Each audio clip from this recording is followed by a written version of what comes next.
Peter and I would like to welcome you, and our welcome is always from the heart. And in the heart is no division and no separation. And we offer these 90-minute programs twice per month, Collingwood and of course here in Warrandyte. And Richard.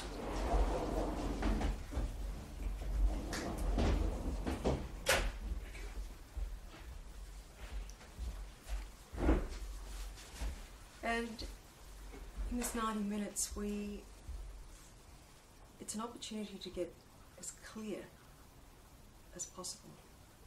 Any questions, anything that seems to be obscuring that singularity, please feel free to bring them up, because it's about getting rid of what is seemingly in the way.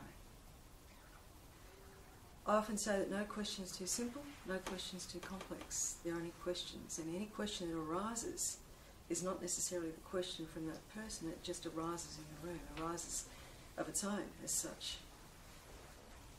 And any judgments that anyone may have, if you imagine that's happening, is simply a self-judgment. So we let everything go. Just let everything go. Because from the heart, there's no division and there's no judgment.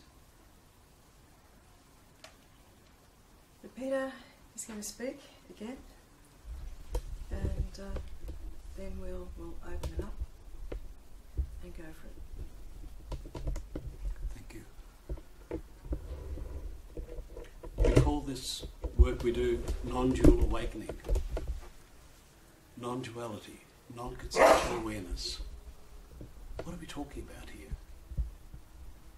Attempting to describe this, throughout the ages people have gone into poetic metaphors. Advaita, not to. Unconditioned awareness, unfixated awareness. Or people use metaphors like space-like awareness. This awareness is like space, without beginning, without end, centerless. Or sky-like awareness. The ancient Dzogchen Buddhists nail it in a few words. The English translation is 10 words, 5 pairs. Non-conceptual, ever fresh, presence awareness. Just this, nothing else. Non-conceptual. Already that's enough. Conceptual. Everything is conceptual. Every thought, every word, every image, every sound is conceptual arising. I laugh when someone says, oh, that's a concept. Of course it is. And that's a concept also. Everything is conceptual. So non-conceptual. We're talking about uncreated, not existing, unborn.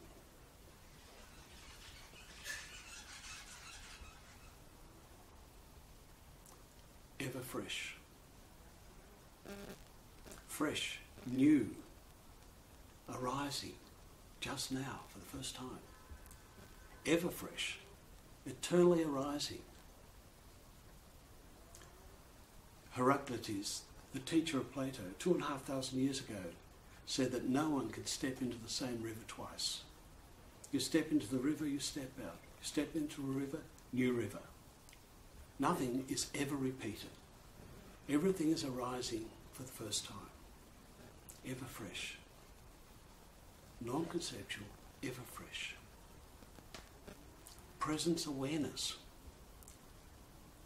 When someone has presence, they have impact, they're really here. And awareness is knowing, being awake, being really here. So this impactful knowing. Non-conceptual, ever fresh presence awareness. Just this. Just.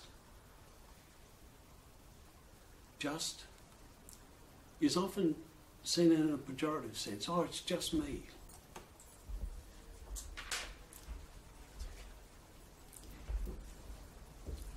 Just this. Just.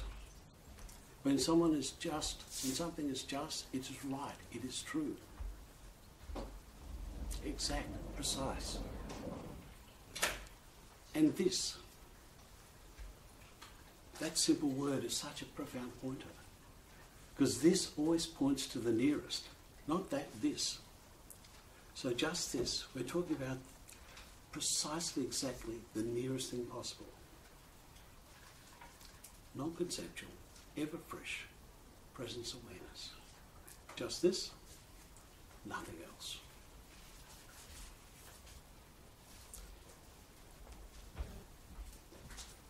Talking about this awakening, unconditioned presence, unfixated awareness, whatever you want to call it, one of the first questions that arises is, well, how do I get this? Wrong question. This enlightenment, I want that. How do I get it? Wrong question. Or if there's a tasting, oh, this is wonderful. How can I keep this? How can I sustain this? Wrong question. And this is the thing. You don't get the right answer with wrong questions. And I call those wrong questions because of the framing of them. The assumption behind that questioning is a me wanting to get it, wanting to get there. And that framing is doomed. You may as well get to the rainbow or reach the horizon. Separate subject, verb, wanting object. Impossibility. No one gets enlightenment. No one is awakened.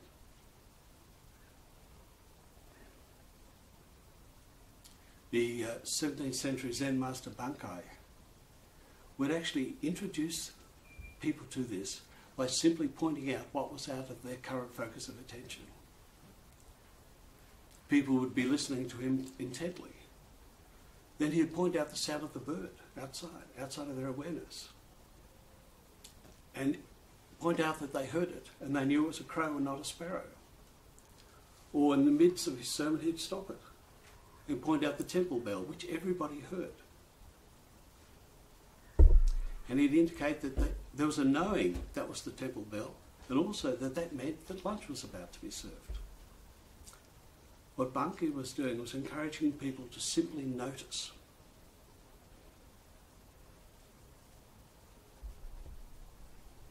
Because this unconditioned awareness, this non-conceptual awareness, it's not a state.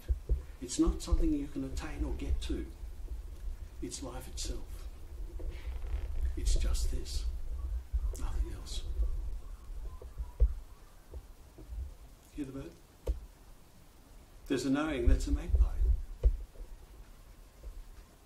That extraordinary intelligence that we are simply hears everything. It registers everything. So it's not about attempting to get this, it's about noticing. As Nisargadatta used to say, seeing is all that is necessary. Now, there's a beautiful metaphor around this spaciousness. It's a dynamic mechanism. It's like a magic mirror. This mirror mind is constantly reflecting everything that arises. Extraordinary. Everything you've ever done, everything you've ever said, everything you've ever thought is spontaneously recorded and recalled at will. This extraordinary mirror mind has this capacity to reflect, record, and then recall. And so often that is simply unbidden. It's a response to some stimulus in the environment. We've all experienced that. You're somewhere and you smell a smell you haven't smelled for years. And that smell evokes a whole memory package, a multi-sensory experience of a particular time and place, and you can know who was there and what was happening. It just arises unbidden. Now here's the exquisite subtlety. They are traces. These reflections are traces. They're not the thing in itself. So this extraordinary mirror mind reflects, records everything, and then throws up traces. And these traces simply appear, disappear, reappear. Left alone, they just simply flow and disappear. The only issue is when we get caught up in them, fixate on them. And they go from being traces to actually recreated as living thoughts. And we've all experienced that. Something arises, we dive into it, we get caught up in it, we ruminate it, and before you know it, it's happening as if it's happening again now.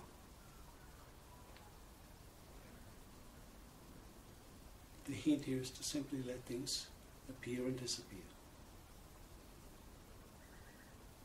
Left alone, that's what happens.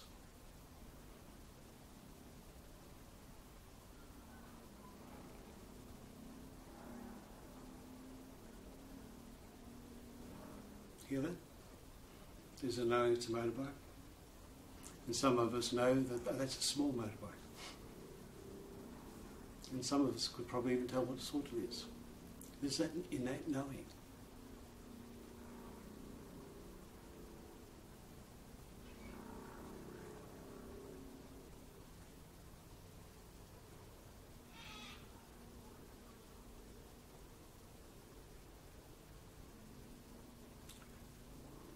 It's when we get caught up,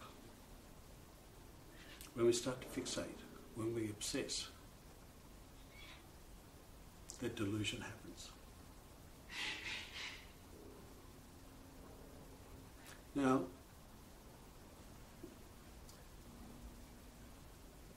people try many different attempts, practices, techniques to stop this, to suppress these thoughts. Yes, that works to some extent, yet it recreates another problem. It's like someone chasing someone running away. And you are both the one running away and the one chasing.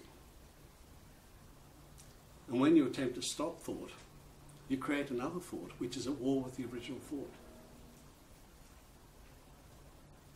Yes, you can stop an angry thought, and you're left with the thought about stopping the angry thought. It's like washing away a blood stain with blood.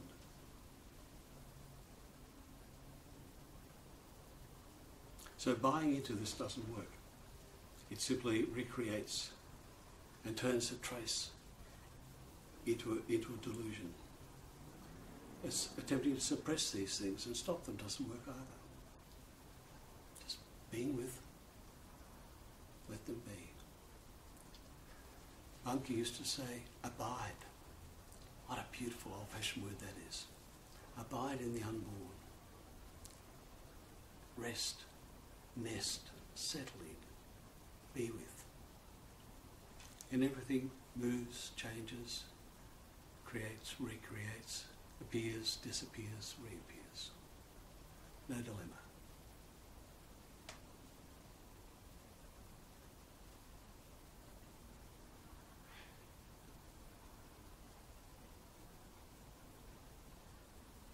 Now in traditional cultures, in more ancient times, the world was experienced energetically. This is a pleasant place, this is an unpleasant place. There's positive vibes here, there's negative vibes here. And myths and stories would evolve to have to make sense of what's going on. There are fairies here, there are demons here, don't go in there, that's taboo. And the modern mind has psychologized everything. this mythic landscape has disappeared. We no longer project, because we can understand rationally, oh, that's because it's in the south side, it's in the shadow, that's why it's colder, that's why we feel uncomfortable. Yes, a good story. Yet the cost of actually demythologizing this world is that we've introjected. And all the dramas and all the stories and all the demons are inside. Similarly, up until relatively recently, within every religious tradition, there was a sense of heaven and hell, of afterlife, which functioned as consequence. Behave like this will happen to you. Of course, in the postmodern world, no heaven, no hell, no afterlife, no consequences. Do what you like. And the consequences show up as fixations, as anxiety, as people tortured by thoughts, caught up in projections.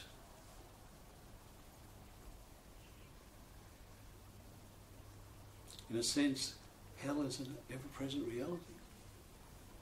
And what is pointed to as heaven is this unconditioned flow. An old priest once told me, heaven and hell are simultaneous. Heaven for the flea is hell for the dog.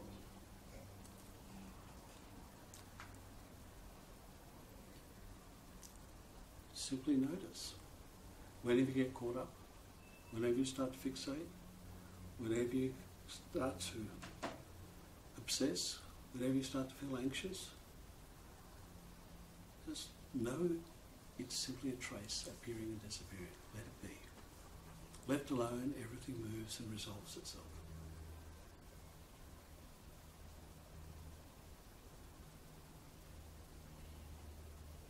Bunker used to say, why bother trying to become a Buddha? Take the shortcut and realise that you already are one. So let's unpack this, and whatever comes up for you, whatever responses or anything that's not clear. Our intention is to be a practical help here.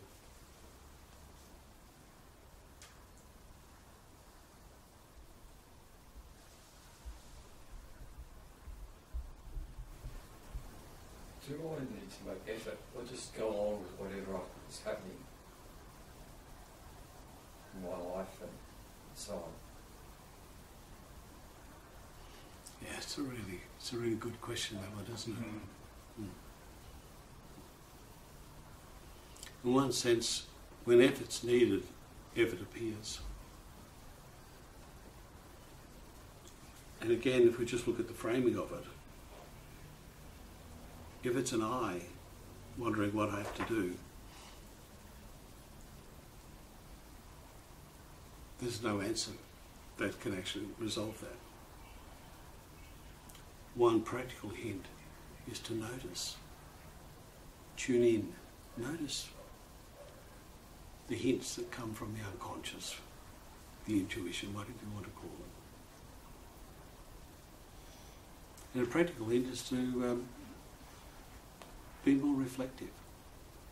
Allow space to listen, to feel, to hear. Because that extraordinary spaciousness is always present. It's what we are. And it's always guiding us, whether we're tuning into it or not. So one of the things behind that question is, which voice am I to follow?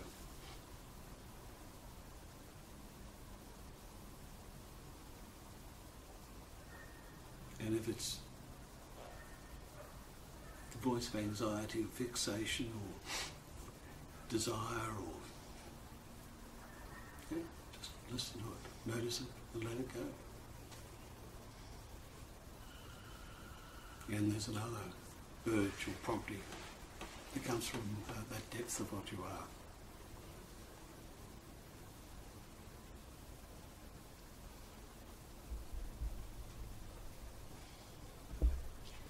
And further to that, I think quite often in the the non-dual conversations that can take place, in that recognition that there is no separate entity as such with any volition or any doership, there can be that stance that, like, well, I'm not going to do anything because there's no me to do anything.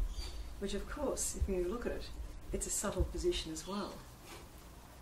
And, you know, I think Siddhartha said it quite beautifully, and I hope I'm not ruining his... I'll try and paraphrase it, is that you've got to go at this like someone's got a gun at your head. Because you, in one sense, you're wading against the tide of habit. You know, that habit is ever present, just in the thinking patterns, in the way we do things, the way we structure the world as it, you know, in its arising. So that it requires effort, but that the really subtle thing here is, of course, there is no effort maker. Because in that efforting as such, that's spontaneously arising as well. You know, so there's a sense of wanting to cut through and see this, and that will often have its own energy, its own momentum. And a bit like, you know, a herd of animals, wild animals, they smell water, and they just, there's an energy that takes. So, yeah.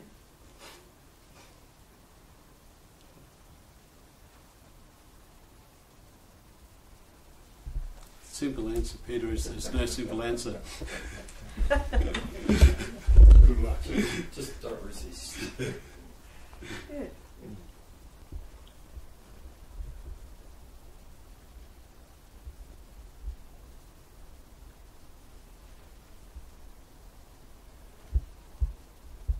Does it come down to there's nothing you can do anyway? Yes and no. The simplest thing for me is just to pay attention.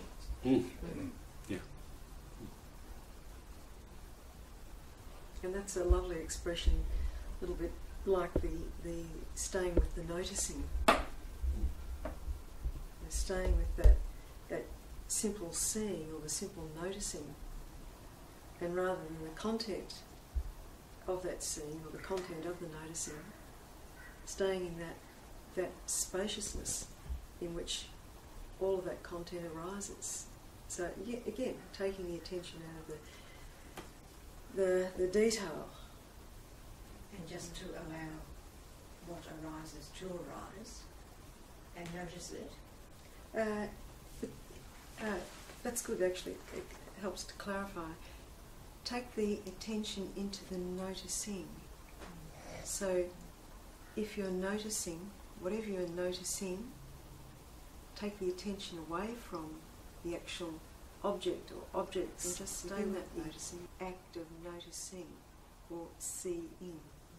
So not seeing anything or any things, but simply the seeing. It's very beautiful. It's a very old thing. Comes through quite a few different traditions. So again, it's what it does. It takes the attention off focusing and concentrating and recreating objects within that field of awareness. What controls attention then?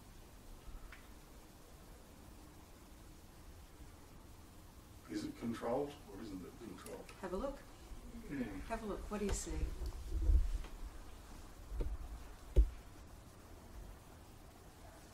Well, attention seems to be a body function or mind function or something like that. Is that? So I guess that's not ultimately who you are doing it. Yeah. So it's just a body thing to Yeah, your there'll be programming, I guess. There'll be a noise. Your attention is taken to it. Or awareness. You want to call it awareness. But it's spontaneous. You know, it arises. It's spontaneous. It's an automatic reflex of the body-mind expression. but you talk about non-conceptual awareness, Mm. or no, I'm trying to think what the exact word that's used quite often, but about it, non-fixated attention. Mm. So, is there somebody who can do that, or does that just happen? Have a look. Mm. Take the just relax and take the attention out of the objects in that awareness. Yeah, it just drops back to unfixated. Yeah, yeah. Because it requires fixation Mm. to lock things. And the biggest fixation, of course, is the notion of the me thought, Yeah. imagining that, this thing is somehow real, and that there is a me as such, and a not me, or an other, duality, but duality.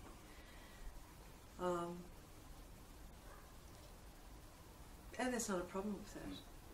Reference points rise and reference points subside. That's quite natural. It's not like in non-duality, reference points completely disappear and that's it. As Peter often says, you can't even get out the door without a reference point, because what is required is to locate, to be able to figure out where that might be. The key is, of course, recognising that what you are is not the reference point. That beautiful thing that Nisargadatta said, that all you have to do is see the dream for what it is. Nothing needs to be fixed, nothing needs to be altered, nothing needs to be changed. It's just seeing it for what it is. And Yeah, I guess there's the mental thought-up world of me, and there's just everything else. It's just this, isn't it? Like, there's no as else. it is. No else. Mm. There's no else. Yeah. But that's very good what you said, because it demonstrates that that clear, stuff that happens within the thinking.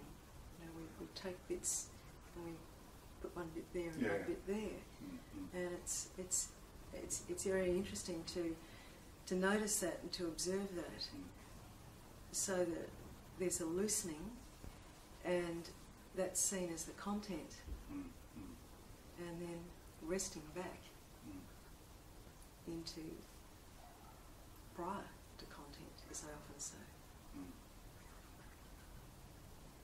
You said something nice in interview about days ago. You said it takes an effort, a brand effort, to paint a house. Yeah. So I had a similar example 2 days ago. My son's friend came to stay to forget. My son didn't tell me on time. So all of a sudden, there was laziness here, And he said, oh my God, the bed needs to be changed. I need to clean it. Make straight up, effort was there. There was a bit of that. I recall what you said. I was like, here we go.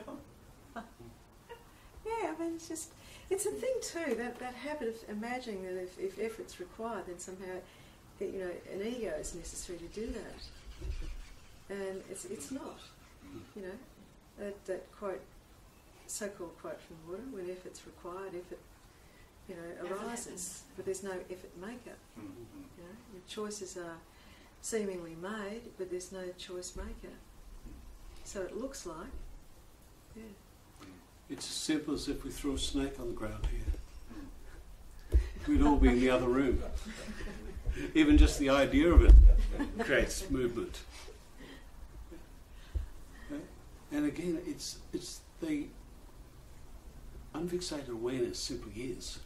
And fixated awareness is an overlay. By analogy, simply seeing without labelling, seeing without noticing. And notice the habit of labelling. Then as soon as you see it, just let it drop. And then there's a whole seeing.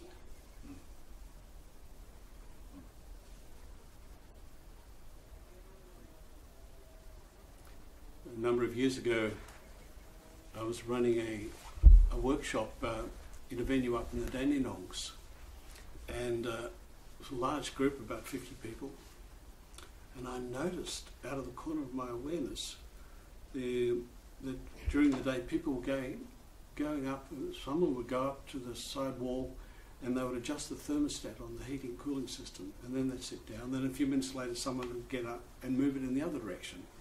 Then after a while someone would go and pull it back again. And I decided to ignore it, not to give it any attention. I just noticed this play going on in the background. At the end of the day, when everyone had gone home, I was talking to the owner of the building, and I mentioned this, and he burst out laughing, and he said, look, they've recently installed a new centrally controlled heating and cooling system, and it was all computer controlled and automatically regulated with thermostats, very high tech. And rather than repaint the wall, he just left the thermostat slider there on the wall. It wasn't connected to anything. So this play that went on all day of people moving it down and getting annoyed because someone's made it cold and then making it warm was just a mental game being played out between a number of people. It had no actuality. And all their effort and all their upsets and their annoyance with each other was simply a mental play. And so much is like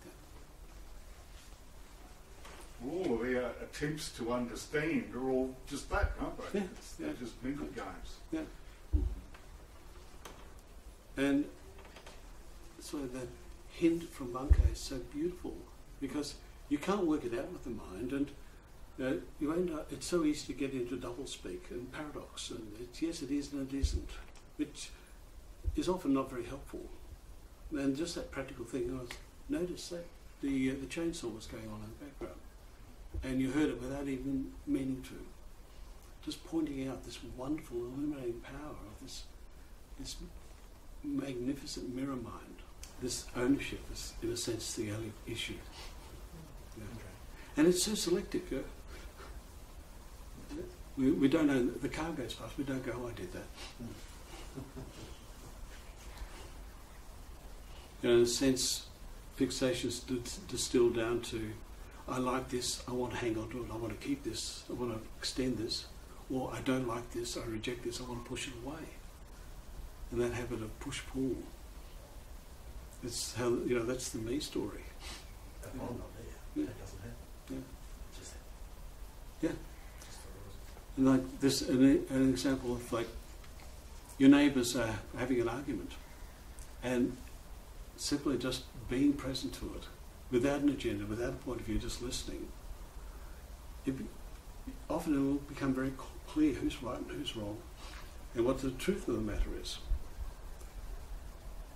Yet, if that argument is something that we're invested in, and we have a particular point of view,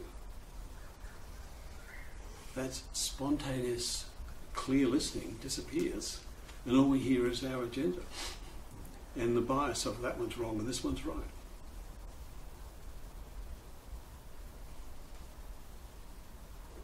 So as soon as it's noticed, there you go. And a hint is to be really gentle, be soft with yourself. Because otherwise you set up that war. Just, there you go. There's that ownership. Oh yeah, there you go. Get claimed again. That's okay. Yeah, just like, there you go. Notice that. Yeah. Just a really soft thing. Just, yeah, there you go. Everything's arising. I mean, there's an example I sometimes use of, somebody's walking down the street and they trip. There's a crack in the footpath and they trip, and then just as they're about to fall, the body spontaneously corrects itself, and they don't fall over. They correct that and they're upright. And at first they're enormously relieved they didn't come crashing down. Second, they might turn around and just see what it was that caused this particular issue to happen. And as they walk, suddenly they notice there's a cafe across the road. There's a whole lot of people there. So without actually looking across the road in detail, they think, oh my goodness, these people have seen this near accident. What will they think of me? And all the stories of the past of when the person looked like a fool because of something or other, this is what they imagined, are dug up, the button's pressed and all the old tapes come up and start running. So that emotion, that feeling of things from a long time ago brought into the present and rerun, mixed up with this current example, and then that ownership, of course, is well and truly taken by them. Then there's this whole thing, oh my goodness gracious, when I go to the bus next time I can't possibly walk down the street again because all those people will see me and remember and think I'm a fool, etc. Now, these people are all on their phones, they're reading their emails, they're texting, they haven't got a clue and they don't care anyway. They're wrapped up in their own internal dramas. It's crazy stuff. This is an example of appropriating, taking ownership. And all that happened is a near trip took place and the body spontaneously and automatically corrected itself without any me doing anything. Not enough time. No, we're talking split seconds. So this habit of ownership then it turns into a story afterwards. And we look after these stories, we groom these stories, we care for them, we tell them to other people and they give us feedback and tell us how horrible it is, and we work these up into a really good riff. And then we run with that. We play this riff over and over. Any opportunity, off it goes. It's madness. You know? Let it go. Let the ownership go. Does that become our conditioning part of Yeah. the next time when you say, Exactly. past that shock, Yeah. Exactly. it becomes part of our conditioning. And some people, if it's really worked on, it can limit huge parts of their lives. They can't do this, they can't do that because of something that happened and what have you. It gets narrower and narrower and narrower. It's like... So it's similar to what Peter said earlier about a smell. Yeah, Something like precisely. Yeah, good. So we don't walk past that cafe ever again. Yeah. Because we've taken ownership of something that Yeah. happened. And no one actually cares because everyone else has got their own drama. The focus is in on their stuff. So if that old stuff arises, say not just in mind but in feeling, Yeah. because a lot of it is tied to an emotional Yeah. octopus sometimes, the stomach. What do you do with that? It's just let it be. Same as a thought. Just Yeah. It's let it simply be, and don't add to it. You know, when, as Peter was saying before, we either resist things or we hang on to things. So when we're resisting something that feels unpleasant, a physical sensation or a thought that we don't like, then it gives it oxygen. So just like it arises, There's no need to do anything with it. yeah, So just it is what it is. yes, exactly. It's like a sneeze. Yeah, sneeze. Who did the sneeze? Oh, silly me! I've done a sneeze again. You know, it's like Free. just, Well, well, that's it. exactly. It's Perfect. there is only the same Yeah. space of awareness. You guys, all of this is inside it. I'm sorry? If I'm not me, Yeah. there's no I. There's only this open space of awareness, my awareness, then everything's inside it. Yeah. And see, there's no... Including you. Yeah. Including me. And see, Right. there's no outside and inside here. No. Like, where's Kalyani now? Point to where Kalyani is. Yeah. He's inside. Yeah, because see, to point like that is silly. This is probably more accurate. Yeah, everything that is appearing is simply arising in the field. And there's no objective world, just as there's no objective subjective self. There's simply a field of awareness unfolding.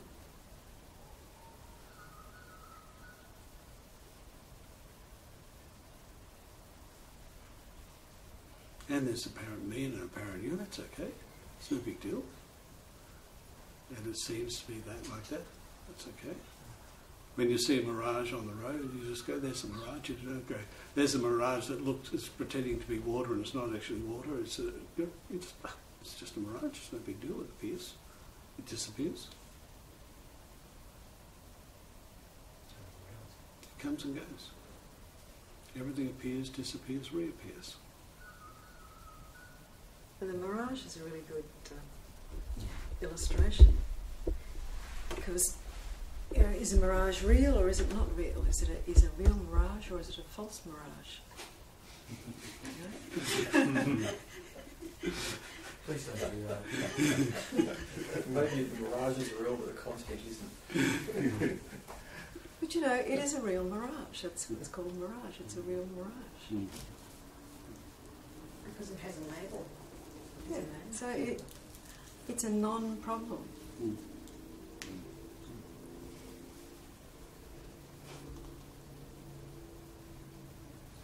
Your thirst is probably real. I'm sorry? Your thirst is probably real. Glass of water over there. And you know, these things simply arise, and they're either attended to or not. Yeah. There's some impulse that moves us. Yeah. Okay. Everyone's not going to sit in this room forever. Something will move us. If not me, a nudge or an urge to go somewhere or something else. It's simply, everything just moves us. Moves us here, moves us there. Yes. So I'm not deciding to do anything. I, the little me, is not going to do. I'm just doing what's next. This is how the energies. There's so many metaphors that have been around for thousands of years, and one from the Upanishads, so it's like we're talking 2,500 years ago, is the iron and the fire. And it's a beautiful story to describing this relationship between this wakefulness and this me. You know, that you take a piece of iron and put it in the fire, and it glows, it gets hot, and it can burn you. It takes on all the properties of the fire. You take it out of the fire, and it cools down, stops glowing, stops being red, and stops burning. And this fire is this wakefulness, this intelligence, this unfixated attention, call it whatever label you like. And this iron is the me. And this is the thing, because they're so closely interconnected, they look the same. Yet we all intuitively know the difference between thinking and knowing. You know, you meet someone and there's a recognition. And at that moment you don't know how you know this person or where you know them from, there's simply a knowing. Then the thinking kicks in, because it's a wonderful servant, it's a wonderful tool. Were we work colleagues? Did we go to university? Is this a friend of my sister's? Or da-da-da-da. You know, that knowing, that innate knowing, is simply there. You know? We don't need to work out whether it's daytime or nighttime. There's a knowing. You don't need to work out whether you're awake or not. There's a knowing. Yeah? It's simply here, present and awake. And the thinking's not a problem. It arises, appears, disappears. And it's often, this me is often seen as a problem that has to be got rid of. And again, it's simply deficient understanding. This me story, this reference point arises around 2, 3, 4. Educationalists argue about that. It doesn't matter. It's a natural function of the body-mind. It's how we get perspective, how we get a sense of me, not me. And then that ownership, it's simply a function of being a human being. And it's either seen through or it's not. And even if it's not, it doesn't matter, because every human being experiences flow, being totally absorbed in a conversation or in work. It's a natural thing. Or sitting in the bush and just being present and aware. It's a natural, spontaneous experiencing that every human tastes and touches many, many times every day. And this me story, which appears and disappears, needs simply to be seen in perspective. The delusion happens is when we think that thought is real and it controls things. And simply, when it's seen through, it just falls into place. Whatever appears, let it rest in its uncontrived singularity. So the content in that spaciousness, in the awareness, you know, letting it rest back, just as a wave rests back in the ocean. You know, content arises, content subsides, content arises, content subsides. The attention goes into the content, attention subsides from the content. It doesn't matter, you know. It's not about, you know, getting rid of content and then there's just spaciousness. You know. There's no conflict. Because the content is in actual fact the spaciousness manifesting and playing around as content. There's no division, there's no separation, there's no demarcation point between appearance and non-appearance. And again, there's no formula here. There's no, you know, the mind is always looking for a nice and neat, you know, three-line slogan. You know. There's no formula.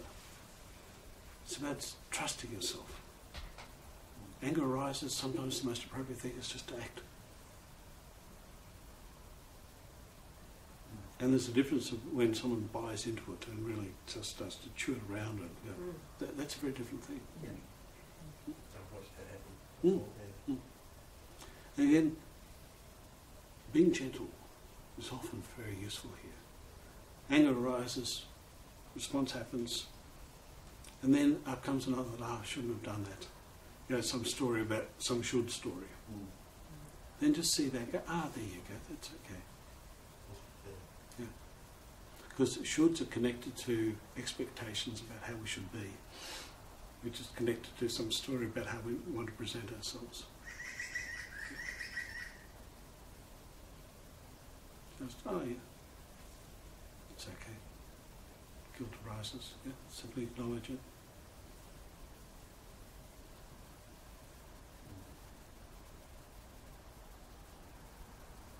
It's the subtle things of the judgments that go with it, like guilt arising and the subtle judgment that shouldn't be there.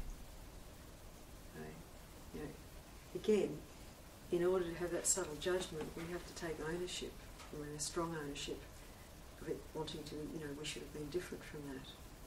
So again, a bit like that thing of, is often spoken about, passing traffic. You know, it's not your passing traffic, but let things move freely and move on freely. And then things happen, you know, we understand there's consequences for certain things, and we see that. And, you know, life is giving us feedback. If you walk too close to the side of the door and you're carrying something, you hit your elbow, it's just telling you next time you go through the door, keep the elbows in. You know, there's feedback going on all the time. But when there's a notion of a me that arcs up at that wants it to be different or what have you, it sustains and keeps this suffering, and you know, the old tape buttons are pressed and all the previous stuff comes up. And, ooh, it's a big story again. So where is this feedback coming from? Just a livingness.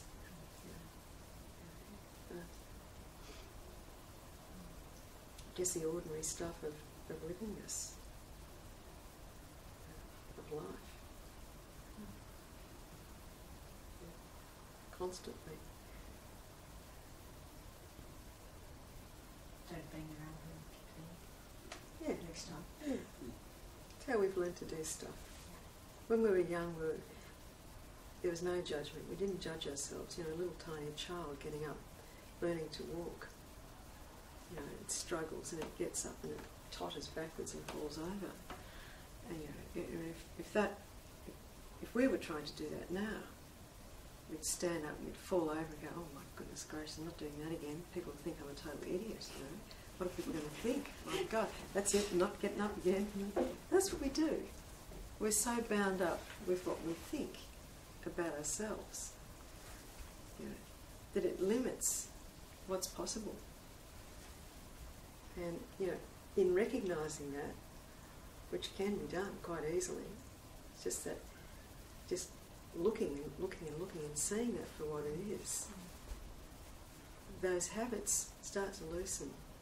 So it's all about just loosening the habits. Anyone who's gone camping, put up a tent, and you, to put it down at the end of your holiday, you loosen all the guy ropes, and there's a point where the whole thing just goes and falls in on itself. These habits are loosened. So, and by doing that, we don't create more of those threads, called, or traces. Well, they're just happening. We don't do them. They're just happening. Yeah. That's the extraordinary thing. It's. You know how when you see a plane in the sky and it leaves a trace. So all these shards, all these threads, reflections of. They just come up. Something stimulates them up, they pop. And it's a natural functioning of the body-mind mechanism. And you can see the purpose of it is survival. Little girl, 2-3 years old, really, 2 years old, not yet even really talking. And she goes and sticks her hands in the fire. And mum yells out, "Stop!" Instantly stored to disk the feeling of heat, the pain, the urgency of the mother's voice, the sight of the flames. Multisensory record. Next time, any stimulus could do it. It could be the urgent voice of the mother. Oh, be careful. Sensation of heat, or the sight of a flame. Any of those stimuli could actually spontaneously awaken that shards of that memory, those traces. Be careful. But just when the me story steps in and thinks it's the owner of the collection. I'll tell you a story. This is a very, very, very short story. It's a story about a salt doll. It's a traditional story. A salt doll, a doll made of salt. And the story goes like this. One day, the salt doll goes for a dip in the ocean. That's it. Not only is there no doll, there is no ocean.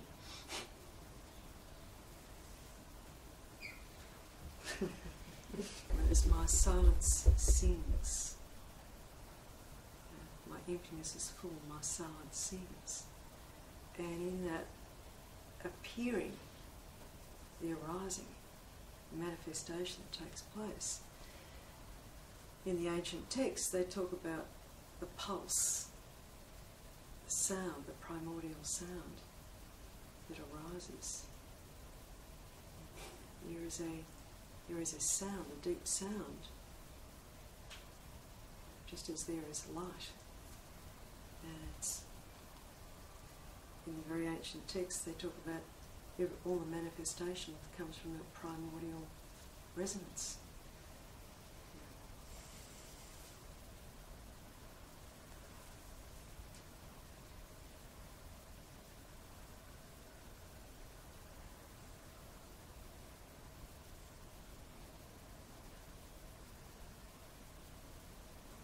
And again, there's no special technique or way of seeing through this. Krishnamurti said that truth is a pathless journey. Maya Baba used to say, you can't get from here to here. Yeah. It's just whatever comes up.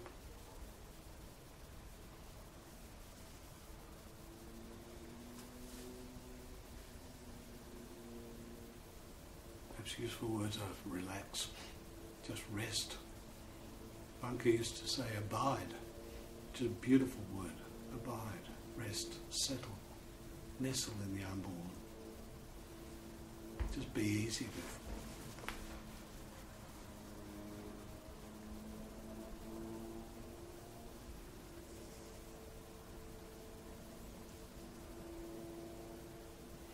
it. And there's no formula.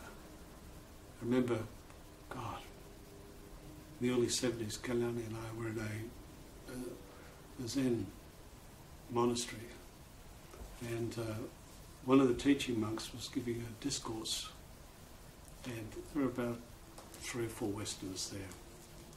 So he was sitting really upright and talking. And so I was doing my best imitation of full lotus. Then after a few minutes switched to half lotus, and then switched to the other side of half lotus.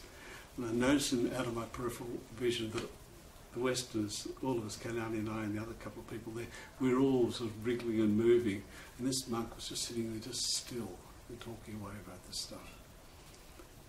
And then after a while he saw our obvious discomfort about being still for more than 5 minutes. And he looked at us and he burst out laughing. He said, look, we've got 2 people who come to this monastery. We've got those who can sit and those who can think. And he did this sort of high-pitched giggle. He said, we met those who can sit, think, and those who can think, sit. Whatever you can't, you must.